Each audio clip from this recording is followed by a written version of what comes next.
Good morning everyone. आज हम करने जा रहे हैं ग्लाइकोलिसिस यानी कि first part of respiration. Respiration के दो पार्ट्स होते हैं। जो उसका फर्स्ट पार्ट है उसे बोलते हैं ग्लाइकोलिसिस, और ग्लाइकोलिसिस के बाद होता है क्रेब्स साइकिल। और ग्लाइकोलिसिस को हम ईएमपी पाथवे भी बोलते हैं। ई एम और पी इनिशियल्स हैं last name of the scientist जिन्होंने ग्लाइकोलिसिस को डिटेल में एक्सप्लेन किया था। तो ग्लाइको का मतलब होता है शुगर, ग्लूकोज, और लाइसिस का मतलब स्प्लिटिंग या फिर ब्रेकडाउन। तो कैसे ग्लूकोज का ब्रेकडाउन होता है इस प्रोसेस में हम उसको स्टडी करेंगे। ये ग्लाइकोलिसिस जो है साइटोप्लाज्म में होता है।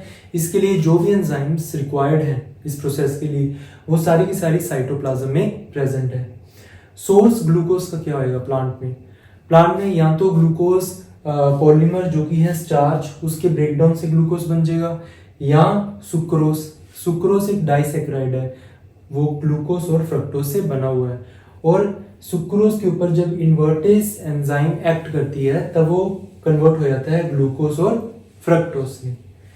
अब जो ग्लाइकोलिसिस है ये एक 10 स्टेप प्रोसेस है। ग्लाइकोलिसिस एक 10 स्टेप प्रोसेस है। इसके जो फर्स्ट 5 स्टेप्स हैं इसमें 2 एटीपी के मॉलिक्यूल यूज हो रहे हैं, और इसीलिए हम इसको बोलते हैं energy consuming phase of glycolysis, क्योंकि इसमें एनर्जी यूज हो रही है, यूटिलाइज हो रही है, और इसीलिए हम इसे बोलते हैं एनर्जी कंज्यूमिंग फेज।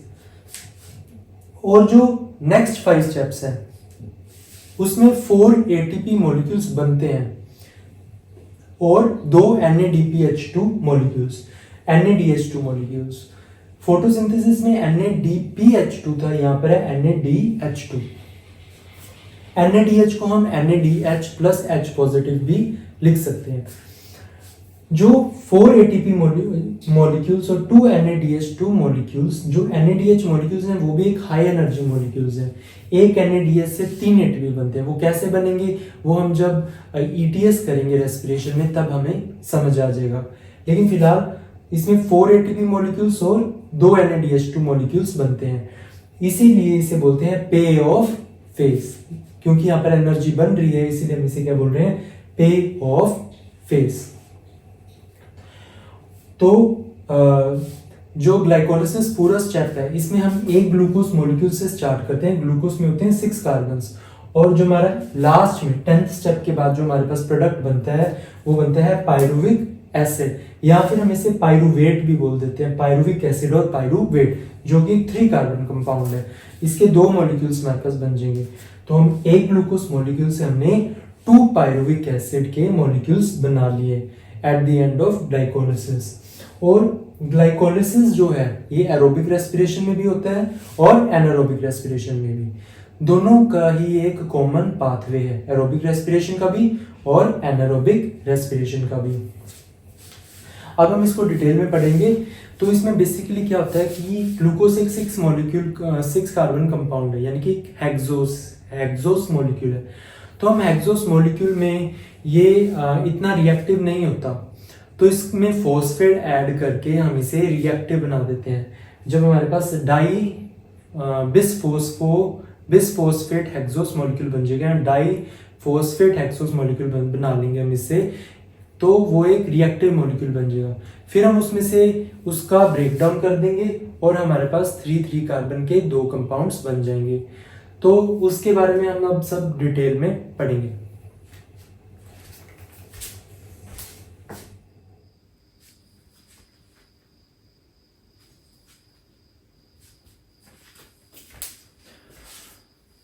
तो हम करने जा रहे हैं ग्लाइकोलिसिस को डिटेल में। तो उससे पहले हम ग्लाइकोलिसिस को पढ़ें स्टेप बाय स्टेप। हम देखते हैं SLP यानी कि सबस्ट्रेट लेवल फॉस्फोरिलेशन क्या होता है। अब तक हमने जितनी भी ATP सिंथेसिस की थी जैसे फोटोसिंथेसिस में, तो जब proton gradient F0 F1 particle से निकलता है या ऑक्सीजन से निकलता है तब ATP जनरेट होता है। यहां पर हम क्या कर रहे हैं कि फॉस्फोरिलेटेड सबस्ट्रेट है, सबस्ट्रेट जिसके पास फॉस्फेट ग्रुप अटैच्ड है, एंजाइम की मदद से हम वो फॉस्फेट ग्रुप एडीपी को ट्रांसफर कर देते हैं और एटीपी बना रहे हैं, यानी कि सबस्ट्रेट की मदद से हम एटीपी बना रहे हैं। तो उस प्रोसेस को हम क्या बोलते हैं? Substrate level phosphorylation. It is the enzymatic transfer of a phosphate group.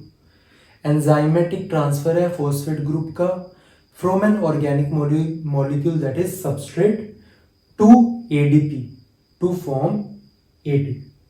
जैसे ये हमारे पास एंजाइम है, इसके पास एक फॉस्फोरिलेटेड सबस्ट्रेट है, एक सबस्ट्रेट जिसके साथ फॉस्फेट का ग्रुप अटैच्ड है, और एडीपी मॉलिक्यूल के लिए भी साइट है इस एंजाइम पे। तो इस एंजाइम में क्या होएगा, ये कन्फर्मेशनल चेंज आएगा और ये फॉस्फेट का जो ग्रुप है ये एडीपी में चला जाएगा और क्या बन जाएगा? एटीपी। और सबस्ट्रेट में से जब फॉस्फेट ग्रुप निकल जाएगा तब वो क्या बन जाएगा? प्रोडक्ट में। जैसे अब जो ग्लाइकोलिसिस है, ग्लाइकोलिसिस में 2 बार सबस्ट्रेट लेवल फॉस्फोरिलेशन होता है, यानी कि सबस्ट्रेट की मदद से हम क्या बना रहे हैं? एटीपी। तो एक तो हो रहा है सबस्ट्रेट लेवल फॉस्फोरिलेशन इस स्टेप पे, जब 1,3-bis फॉस्फोग्लिसरिक एसिड से 3-फॉस्फोग्लिसरिक एसिड बन रहा है। तो एक SLP यहाँ पर हो रहा है, दूसरा SLP हो रहा है जब 2-फॉस्फोफिनोल पायरुविक एसिड से पायरुविक एसिड बन रहा है। अब इसको हम डिटेल में करते हैं। So there are 2 SLPs in glycolysis. ये हमारे पास है 1,3-PGA या 1,3-फॉस्फोग्लिसरिक एसिड या 1,3-bis फॉस्फोग्लिसरेट, या हम उसको ग्लिसरिक एसिड बोल देंगे या हम उसे ग्लिसरेट बोल देंगे। तो ये उसका एक 3 कार्बन कंपाउंड है, इसके फर्स्ट कार्बन पे भी फॉस्फेट ग्रुप अटैच्ड है और इसके थर्ड कार्बन पे भी फॉस्फेट ग्रुप अटैच्ड है। अब क्या होएगा?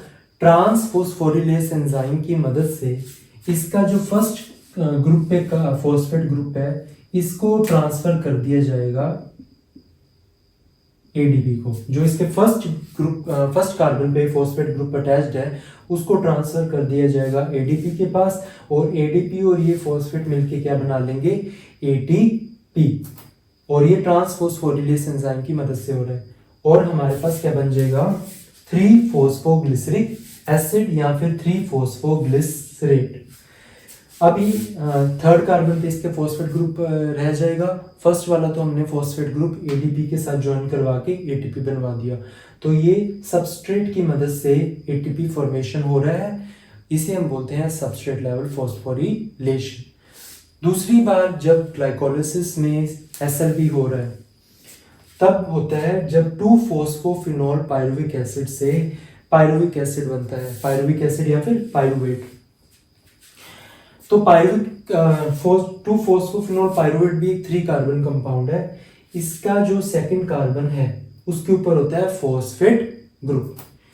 अब हमने इस एंजाइम पायरुवेट काइनेज एंजाइम की मदद से इस सबस्ट्रेट के जो सेकंड कार्बन पे फॉस्फेट ग्रुप है उसको ट्रांसफर कर दिया है एडीपी को, और एडीपी फिर किस में कन्वर्ट हो जाएगा? एटीपी में, और हमारे पास क्या बन जाएगा? पायरुविक एसिड और पायरुवेट। तो ये जो एटीपी फॉर्मेशन हो रही है इस सबस्ट्रेट से with the help of this enzyme, इसे भी हम क्या बोलते हैं? SLP। तो ये 2 सबस्ट्रेट लेवल फॉस्फोरिलेशन होते हैं ग्लाइकोलिसिस में। नॉर्मली हमारा जो एटीपी होता है वो कैसे बनता है? जब proton gradient F0 F1 particle में से होकर गुजरता है तब उस हाई एनर्जी को यूटिलाइज करके हम एटीपी बनाते हैं, जैसा कि हमने फोटोसिंथेसिस में पढ़ा था। अब यहाँ पर क्या हो रहा है? ग्लाइकोलिसिस में 2 बार SLP हो रहे हैं, सबस्ट्रेट लेवल फॉस्फोरिलेशन। जो फॉस्फोरिलेटेड सबस्ट्रेट है वो जो है उसका फॉस्फेट ग्रुप एक एंजाइम की मदद से एडीपी को ट्रांसफर कर दिया जाता है और वो एडीपी एटीपी में कन्वर्ट हो जाता है। तो इस तरह से जब फॉस्फेट का एडिशन हो रहा है, इस तरह से जब एटीपी फॉर्मेशन हो रही है सबस्ट्रेट और एंजाइम की मदद से, तब हम उसे बोलते हैं सबस्ट्रेट लेवल फॉस्फोरिलेशन। और ये 2 बार हो रहा है ग्लाइकोलिसिस में, एक जब 1,3 बाई पीजीए से 3 पीजीए बनता है, और दूसरा जब 2-फॉस्फोफिनॉल पायरुविक एसिड से पायरुविक एसिड या फिर पायरुवेट बनता है।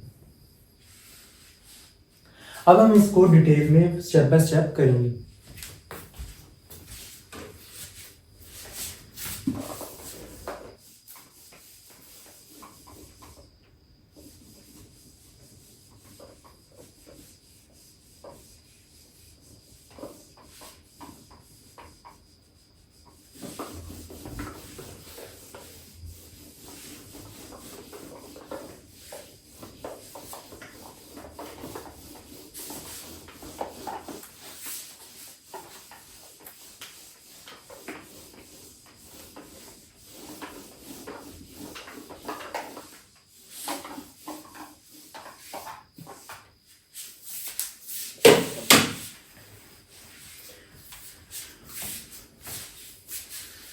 तो ग्लाइकोलिसिस में जो हमारा 10 स्टेप रिएक्शंस हैं, इसमें जो फर्स्ट स्टेप है उसमें क्या है, हम ग्लूकोज से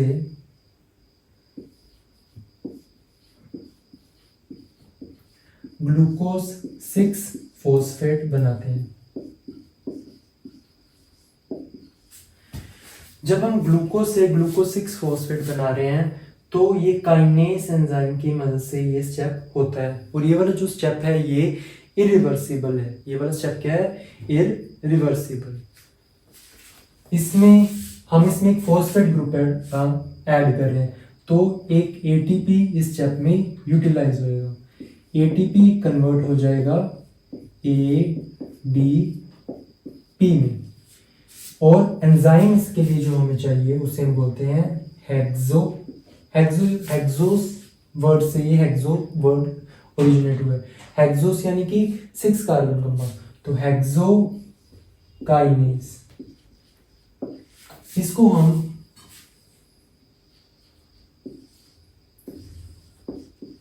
ग्लूकोकाइनेस भी बोल सकते हैं, और ये स्टेप होता है in the presence of magnesium ion.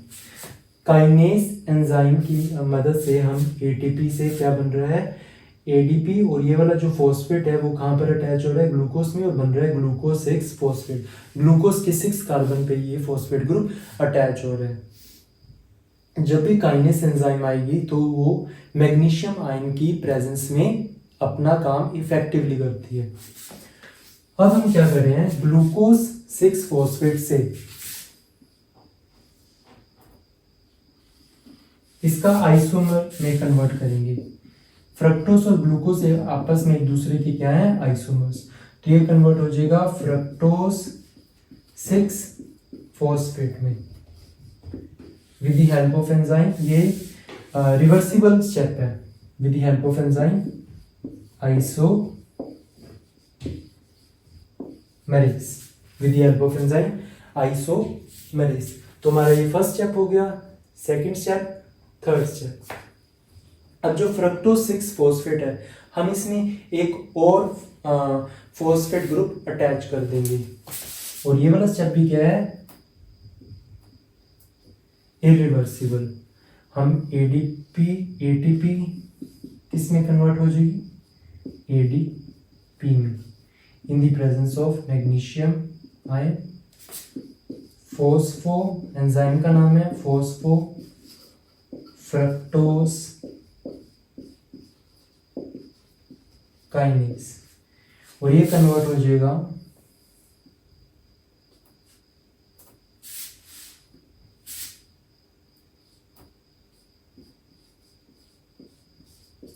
Fructose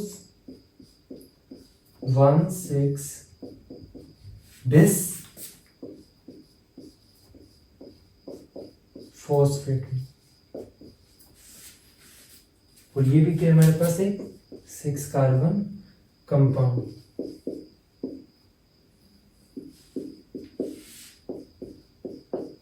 हमने एक मॉलिक्यूल लिया ग्लूकोज का, तो एटीपी की मदद से हम उसमें फॉस्फेट ग्रुप अटैच कर दिया। जो एंजाइम थी वो है हेक्सोकाइनेस या फिर glucokinase. Kinase enzyme magnesium ion की प्रेजेंस में अपना इफेक्टिवली काम करती है। इसके 6 कार्बन पे फॉस्फेट ग्रुप अटैच हो गया तो हमारे पास बन गया ग्लूकोज 6 फॉस्फेट। अब आइसोमरेज एंजाइम की मदद से हमने इसका आइसोमर बना दिया यानी कि फ्रक्टोज 6 फॉस्फेट। अब हम इसकी दोबारा फॉस्फोरिलेशन की और ये वाला स्टेप ये है इरिवर्सिबल। फर्स्ट स्टेप इरिवर्सिबल था और अब ये थर्ड स्टेप इरिवर्सिबल है। इसके बाद लास्ट स्टेप क्या होएगा इरिवर्सिबल। तो मिलके 3 स्टेप्स होते हैं ग्लाइकोलिसिस में जो इरिवर्सिबल होते हैं, एक है फर्स्ट, एक है थर्ड और एक है लास्ट। अब फ्रक्टोज 6 फॉस्फेट में दोबारा फॉस्फोरिलेशन होती है in the presence of enzyme phosphofructokinase काइनेज, इसे हम PFK भी बोल सकते हैं। और क्या बन जाएगा फ्रक्टोज 1,6 बिस फॉस्फेट। अब ये वाला जो स्टेप है ये एलोस्टेरिक है। एलोस्टेरिक क्या है ये हम वीडियो के एंड में करेंगे।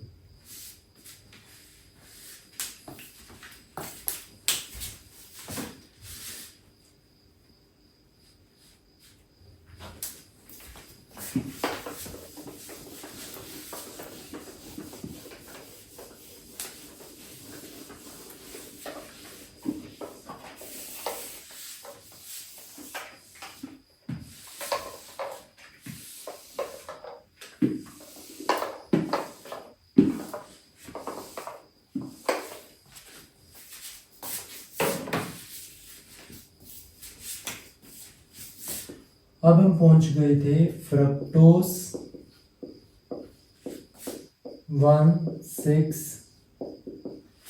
बिस फॉस्फेट पे। अब इसका फॉस्फोरिलेटेड कंपाउंड 6 शुगर कंपाउंड बन गया। ये बहुत ज्यादा रिएक्टिव है। अब इसका ब्रेकडाउन हो जाएगा with the help of aldolase enzyme.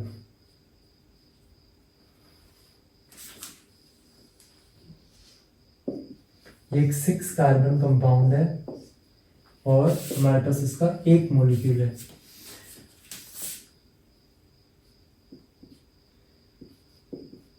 Aldolase enzyme की मदद से फ्रक्टोज 1,6 बिस फॉस्फेट कन्वर्ट हो जाएगा फॉस्फोग्लिसरल एल्डिहाइड, फॉस्फोग्लिसरल एल्डिहाइड और DHAP डाईहाइड्रोक्सी एसीटोन फॉस्फेट। ये दोनों ही 3 कार्बन कंपाउंड्स हैं। ये दोनों ही 3 कार्बन कंपाउंड्स हैं। और जो डाईहाइड्रोक्सी एसीटोन फॉस्फेट है ये आइसोमरेज एंजाइम की मदद से कन्वर्ट हो जाएगा फॉस्फोग्लिसरल एल्डिहाइड में। यानी कि हमारे पास फॉस्फोग्लिसरल एल्डिहाइड जो कि 3 कार्बन कंपाउंड है उसके कितने मॉलिक्यूल्स हो जाएंगे 2 molecules. Fructose 1,6 biphosphate aldolase enzyme की मदद से टूट जाएगा फॉस्फोग्लिसरल एल्डिहाइड और डाईहाइड्रोक्सी एसीटोन फॉस्फेट में। डाईहाइड्रोक्सी एसीटोन फॉस्फेट कन्वर्ट होता है फॉस्फोग्लिसरल एल्डिहाइड में with the help of isomerase enzyme. तो अब हमारे पास 2 मॉलिक्यूल्स बन गए फॉस्फोग्लिसरल एल्डिहाइड के।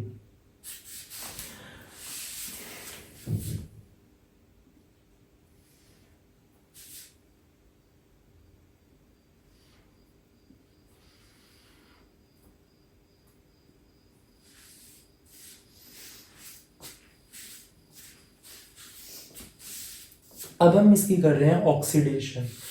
जब भी हम एल्डिहाइड की ऑक्सीडेशन करते हैं तो हमारे पास क्या बनता है कार्बोक्सिलिक एसिड। हमने पढ़ा ही हुआ है कि अगर हम एल्केन की ऑक्सीडेशन करते हैं तो हमारे पास बनता है अल्कोहल। अल्कोहल की ऑक्सीडेशन करते हैं तो हमारे पास बनता है एल्डिहाइड या कीटोन। एल्डिहाइड या कीटोन की हम ऑक्सीडेशन करते हैं तो हमारे पास क्या बनता है कार्बोक्सिलिक एसिड। तो हम 2 NAD पॉजिटिव यूज हो रहे हैं स्टेप में और ये 2 हाइड्रोजन इसमें से रिमूव कर लेंगे। 2 हाइड्रोजन को इसमें से जब रिमूव करेंगे हर एक मॉलिक्यूल 2 हाइड्रोजन यहाँ से रिमूव करेगा तो हमारे पास क्या बन जाएगा 2 NADH2। 2 मॉलिक्यूल्स हमारे पास NADH2 के बन जाएंगे। और इस स्टेप में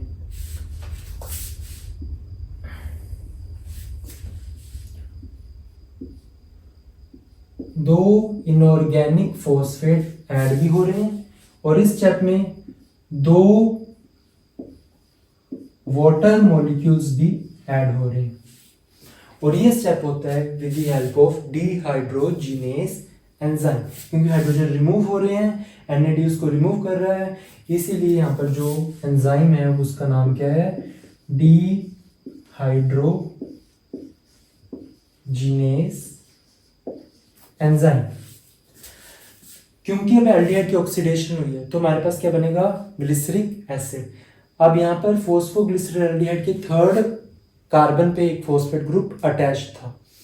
अब हमारे पास जो बनेगा वो भी एक 3 कार्बन कंपाउंड होएगा, वो होएगा 1,3 बिस फॉस्फोग्लिसरिक एसिड, 1,3 बिस फॉस्फोग्लिसरिक एसिड। एल्डिहाइड से हमारे पास ऑक्सीडेशन से क्या बन गया, एसिड, कार्बोक्सिलिक एसिड बन गया और इसके थर्ड कार्बन पे फॉस्फेट ग्रुप अटैच था, इसके फर्स्ट और थर्ड कार्बन पे फॉस्फेट ग्रुप अटैच था। यहाँ पर हमने 2 मॉलिक्यूल्स थे और 2 इनऑर्गेनिक फॉस्फेट हमने इस स्टेप में ऐड किए थे।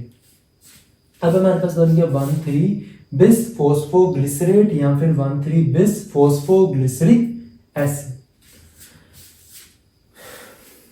अब नेक्स्ट स्टेप में हमने क्या करना है, इसके भी हमारे पास सबके यहाँ पर क्या है, 2 मॉलिक्यूल्स और ये भी क्या है, 3 कार्बन कंपाउंड। अब 1,3 बिस PGA से हम बनाएंगे 3 PGA, यानी कि इसके फर्स्ट कार्बन में से हमने फॉस्फेट ग्रुप, दोनों मॉलिक्यूल्स के फर्स्ट कार्बन में से फॉस्फेट ग्रुप को रिमूव कर देना है। और ये वाला हमने SLP में पढ़ा था, यहाँ पर क्या बनती है, ATP। तो 2 ADP कन्वर्ट होंगे 2 ATP में in the presence of trans phosphorylase enzyme.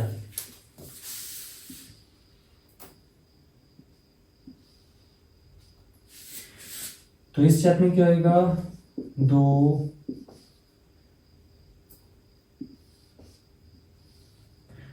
ADP convert हो जाएंगे 2 ATP में in the presence of enzyme trans phosphorylase और ये कन्वर्ट किस में हो जाएगा, 2 मॉलिक्यूल्स ऑफ 3 फॉस्फोग्लिसरिक एसिड। और ये वाला कौन सा है, SLP वाला स्टेप है, सबस्ट्रेट लेवल फॉस्फोरिलेशन का फर्स्ट स्टेप आया है glycolysis, first SLP during glycolysis. तो हमने अब हमारे पास जो 1,3 बाई PGA बना था फॉस्फोग्लिसरिक एसिड, उसके जो फर्स्ट कार्बन पे फॉस्फेट ग्रुप प्रेजेंट है उसको हमने रिमूव कर दिया with the help of transphosphorylase enzyme और उसको रिमूव करके ADP के साथ कंबाइन करा दिया with the help of this enzyme और हमने क्या बना दी, ATP। तो जब ATP फॉर्मेशन होती है एंजाइम की मदद से और सबस्ट्रेट से हम फॉस्फेट ग्रुप ले रहे हैं तब हम उसे बोलते हैं सबस्ट्रेट लेवल फॉस्फोरिलेशन। और हमारे पास क्या बन जाएगा, 3 फॉस्फोग्लिसरिक एसिड या फिर 3 PGA। तो हमारे पास क्या बन गए, 2 मॉलिक्यूल्स 3 PGA के।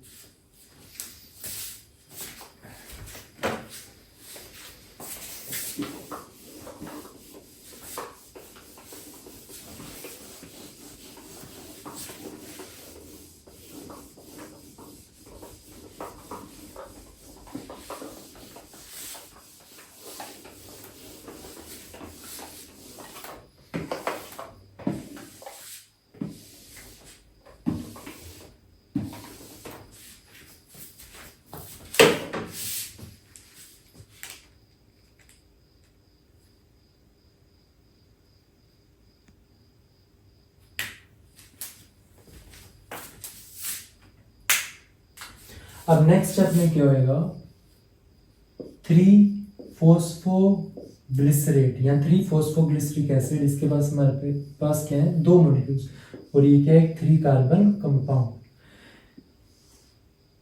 With the help of म्यूटेज enzyme, हमने पहले देखा था ये वाले स्टेप में जब हम फॉस्फोग्लिसरल एल्डिहाइड से 1,3 बिस PGA बना रहे हैं तब हमने 2 वाटर मॉलिक्यूल्स ऐड किए थे। इस स्टेप में 2 वाटर मॉलिक्यूल्स को हमने रिमूव करना है। इससे नेक्स्ट स्टेप में 3 PGA से हम क्या बना रहे हैं, 2 PgA। ये भी है 3 कार्बन कंपाउंड।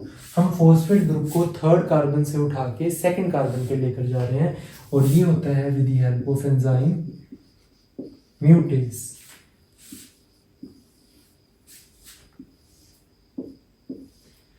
तो जैसे कि मैंने बताया था कि हमने इस स्टेप में वाटर मॉलिक्यूल्स के 2 मॉलिक्यूल्स ऐड किए थे।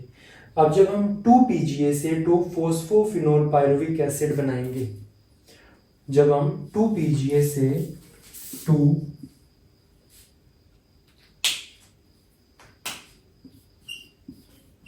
2PGA से हम जब 2-फॉस्फोफिनोल पायरुविक एसिड बनाएंगे तो हम क्या कर रहे हैं, इसमें से 2 वाटर मॉलिक्यूल, हर एक मॉलिक्यूल में से 1 वाटर मॉलिक्यूल, तो 2 मॉलिक्यूल्स हैं तो 2 वाटर मॉलिक्यूल्स को हमने रिमूव कर दिया और ये बन होता है in the presence of enzyme enolase. और तब 2PGA कन्वर्ट किस में हो जाएगा, 2-फॉस्फोफिनोल पायरुविक एसिड के 2 मॉलिक्यूल्स में। किसमें कन्वर्ट हो गया, 2 मॉलिक्यूल्स ऑफ 2-फॉस्फोफिनोल पायरुविक एसिड।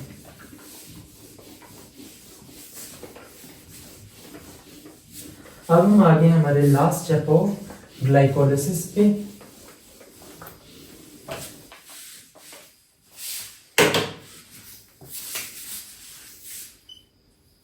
दो मॉलिक्यूल्स हैं हमारे पास, 2-फॉस्फोफिनोल, और ये लास्ट स्टेप भी इरिवर्सिबल स्टेप होता है और SLP वाला स्टेप होता है। यहाँ पर क्या बन रही है, ATP।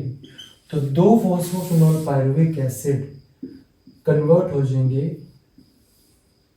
पायरुविक एसिड या फिर पायरुवेट।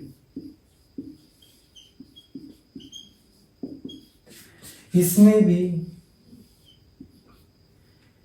2 ADP कन्वर्ट होंगे 2 ATP में, और जो एंजाइम है उसका नाम क्या है, पायरुविक एसिड काइनेज। और ये एंजाइम इफेक्टिवली काम करती है in the presence of potassium ion and magnesium ion. तो 2-फॉस्फोफिनोल पायरुविक एसिड को हमने कन्वर्ट कर दिया 2 मॉलिक्यूल्स ऑफ पायरुविक एसिड या फिर पायरुवेट में, और ये भी इरिवर्सिबल है। एक जब हमने ग्लूकोज से ग्लूकोज 6 फॉस्फेट बनाया था वो एक इरिवर्सिबल स्टेप था, और फिर हमने जब फ्रक्टोज 6 फॉस्फेट से फ्रक्टोज 1,6 बाइफॉस्फेट बनाया था तो वो स्टेप भी क्या था, इरिवर्सिबल। और जो थर्ड इरिवर्सिबल स्टेप है वो ये है जब हमने 2-फॉस्फोफिनोल पायरुविक एसिड से पायरुविक एसिड बनाया।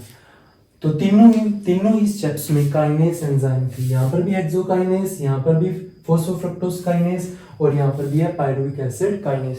तीनों स्टेप में ही काइनेज एंजाइम प्रेजेंट थी।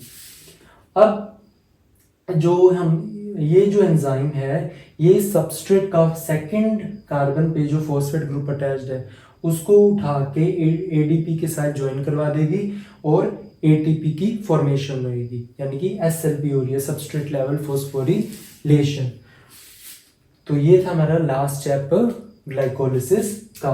तो हमने ग्लाइकोलाइसिस में क्या किया है कि एक ग्लूकोज का मॉलिक्यूल था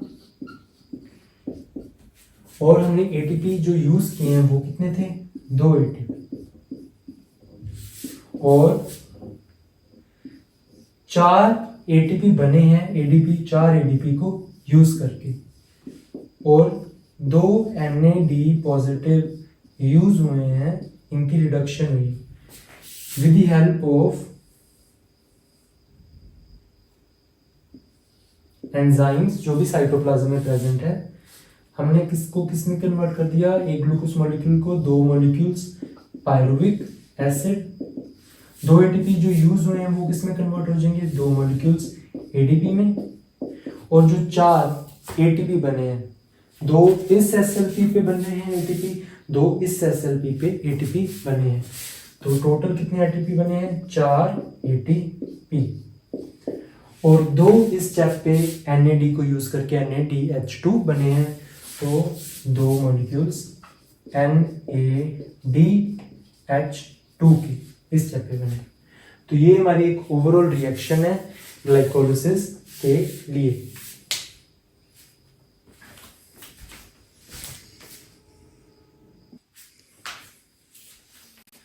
अब हमने जो यहाँ पर एलोस्टेरिक लिखा था उसको हम समझने की कोशिश करेंगे।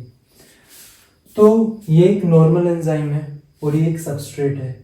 तो नॉर्मली क्या होता है, एंजाइम में एक एक्टिव साइट होती है जहाँ पर सबस्ट्रेट आके बाइंड कर जाता है। लेकिन एलोस्टेरिक एंजाइम में क्या होता है, उनमें एक सबस्ट्रेट के लिए एक एक्टिव साइट तो होती ही है, उसके अलावा कुछ और साइट्स भी होती हैं। उनको हम बोलते हैं एलोस्टेरिक साइट्स, और एंजाइम को हम बोलते हैं एलोस्टेरिक एंजाइम।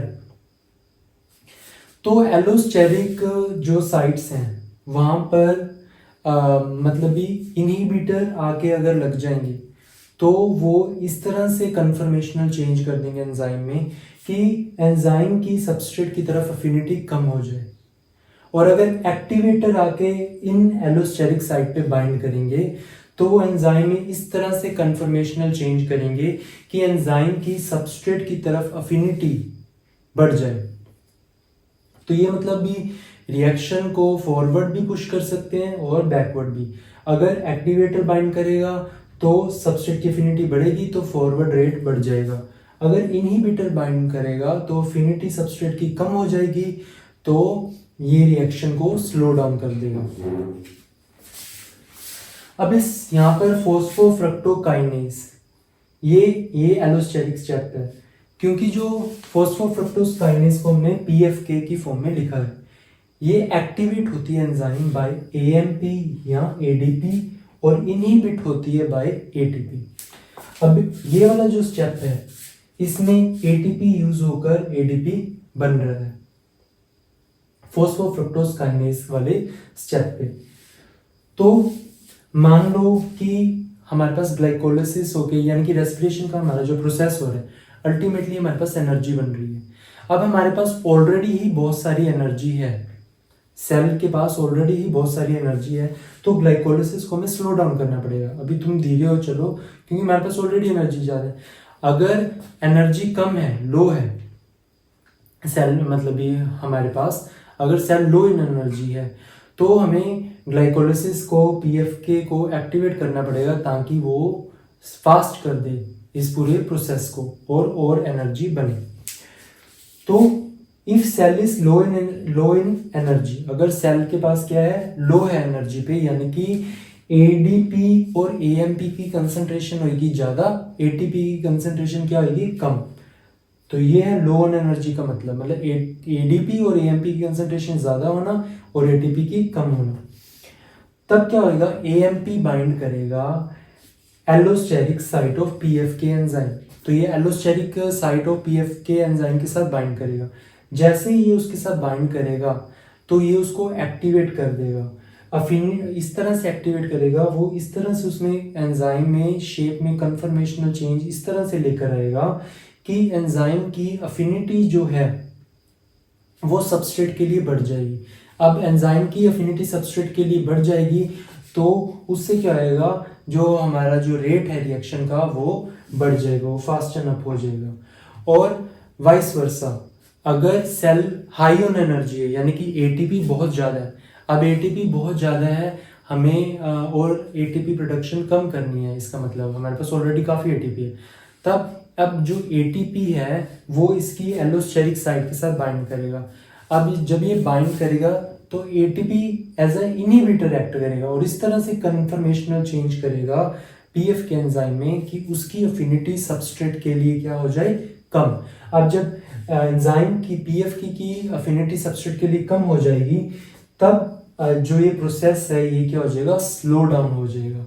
इसीलिए हम पीएफ के एंजाइम को बोलते हैं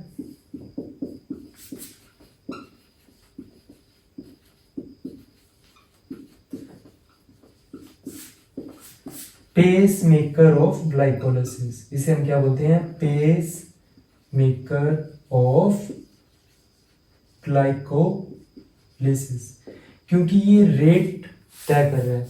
this is the slowest step और इसीलिए हम इसे बोलते हैं पेस मेकर ऑफ ग्लाइकोलिसिस। अगर सेल के पास ऑलरेडी बहुत एनर्जी है, काफ़ी एटीपी प्रोडक्शन है, तो एटीपी पीएफ के एंजाइम को इनहिबिट कर देगा और उसकी अफिनिटी सबस्ट्रेट के लिए कम कर देगा और रेट को स्लो डाउन कर देगा। अगर सेल के पास एनर्जी और बहुत कम है, यानी कि एएमपी एडीपी की कंसंट्रेशन ज़्यादा है, तो एएमपी एलोस्टेरिक साइट ऑफ पीएफके के साथ बाइंड करेगा और उसकी अफिनिटी सबस्ट्रेट के लिए बढ़ा देगा और उससे क्या हो जाएगा, रेट ऑफ जो फॉरवर्ड रिएक्शन है वो बढ़ जाएगा। तो इसीलिए ये रेट तय कर रहा है पूरे प्रोसेस का, इसीलिए हम इसे बोलते हैं पेस मेकर ऑफ ग्लाइकोलिसिस। ये भी एक सबसे ज़्यादा इंपॉर्टेंट स्टेप है ग्लाइकोलिसिस का।